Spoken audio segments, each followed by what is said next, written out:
Generation Y is fast becoming a generation of debt, as our youth are pulling out the credit cards to make purchases they cannot afford. I think that younger people today are growing up in a culture that's very instant gratification, that there's lots of, have the thing now and pay for it later kinds of things on offer, and that they're growing up in a culture where, their peers and their parents and, lots of people are experiencing, financial stress or debt. In the ACT, the ease of which a credit card can be acquired is one of the main reasons why our youth are falling into the debt trap. Rising rental costs, university educations, mobile bills and car loans are also of high concern. Increasingly, it's not just credit cards, it's credit arrangements, so mobile phone bills, mobile phone credit arrangements traditionally has been, one of the things that's come up. I think that we need to look at the agencies that are offering these things and put some more onus back on them. Susanna Ciudad Benson had not yet celebrated her 18th birthday when she was approved for her first loan of $7,000.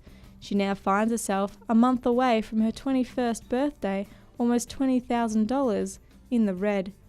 I was about 17 and a half or so, going on 18, and I walked into the bank and I was just like, I want to get a student loan, because I didn't know what an actual loan was, like whether you could, I don't know, I thought maybe if it was like a student loan then you could get like cheaper rates or whatever. Not the case. The student loans when you get like loans for like school. The woman there said that I should go for a personal loan, and she asked me what I needed it for, and I was like, oh, I want to buy a car. That's why I got a loan.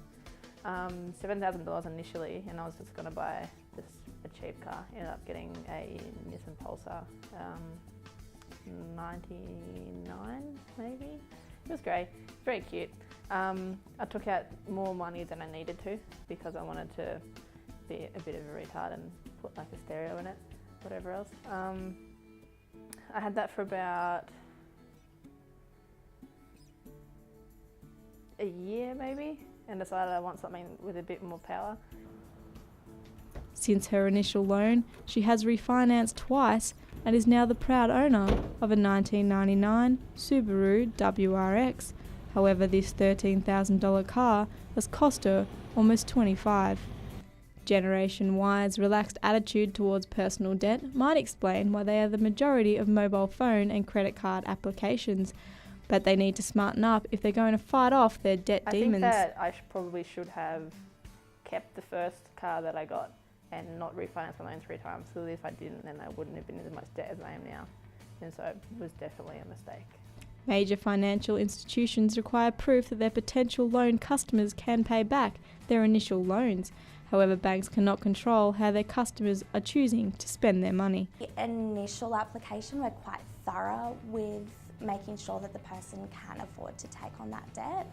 I mean, from there, it's hard to say, they can take a personal loan, say with us, and then they can go and apply for a credit card with another, minor financial institution. And then, what we find is that people might do a consolidation loan and then come back a year later to do another consolidation loan because they've paid off everything and then they've gone out and reapplied for everything again. So, yeah. Unfortunately, credit cards are much easier to access than personal loans, something it seems our youth are very aware.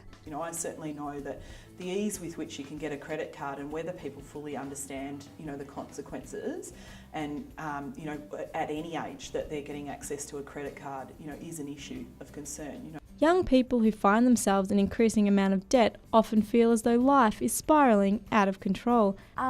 So generally, if you're like 1 or 2 payments behind, you'll actually be contacted by our collections department. So they'll just contact you just to confirm, is everything okay? Is there a reason why you're falling behind in the payments, to set up appropriate repayment plans, or discuss, if it's hardship or things like that, discuss alternatives with them as well. So. One of Australia's largest charities, the Wesley Mission, provides support to young people who are in crisis. However, their financial hotline struggles to keep up with the demand. We have a diary that opens at Credit Line on a Monday morning 9 till 9:30. By 9:30, all the appointments for the week are filled, and that's the reality. It is becoming strikingly clear that youth debt is no longer an issue that can be swept under the carpet. I'm Sarah Brown, NowUC News.